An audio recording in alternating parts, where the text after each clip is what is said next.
Hmm. Ok, ok. On dit souvent en ce moment, il faut trouver 40 milliards. Ok, bon, pas très étonnant, vous me direz. Mais déjà, on oublie de vous dire que sur 2025, on va dépenser en fonctionnement de l'État 43 milliards de plus que l'année dernière, alors qu'on vous dit qu'on ratiboise de partout, mais voilà, les chiffres sont là, ils sont têtus, ils sont consultables, vous avez Google, vous faites comme moi.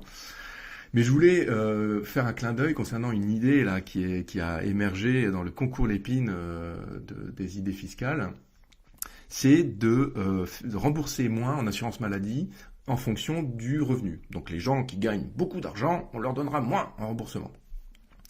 Ok, mais c'est oublier un peu vite qu'on paye en fonction de son revenu.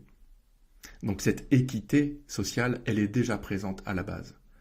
Ça s'appelle les cotisations d'assurance maladie qui sont payées par votre employeur à votre place. Donc quelque part, c'est vous qui le payez aussi, hein, puisqu'il pourrait vous donner plus s'il ne les payait pas autant. C'est précisément 7% de votre salaire brut en dessous de 2,5 SMIC et c'est 13% au-dessus. Voilà, donc c'est déjà en proportion de votre salaire que vous cotisez via votre employeur à l'assurance maladie.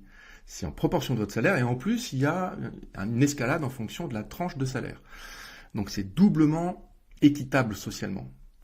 Donc pourquoi remettre une couche en remboursant moins pour ceux qui gagnent plus que les autres? Il y a un moment où il va falloir arrêter. Voilà. Donc on va se poser, il y a beaucoup de choses à faire au niveau des fraudes, au niveau de toutes les gabegies de l'État. On va arrêter les bêtises. C'est tout ce que je voulais vous dire.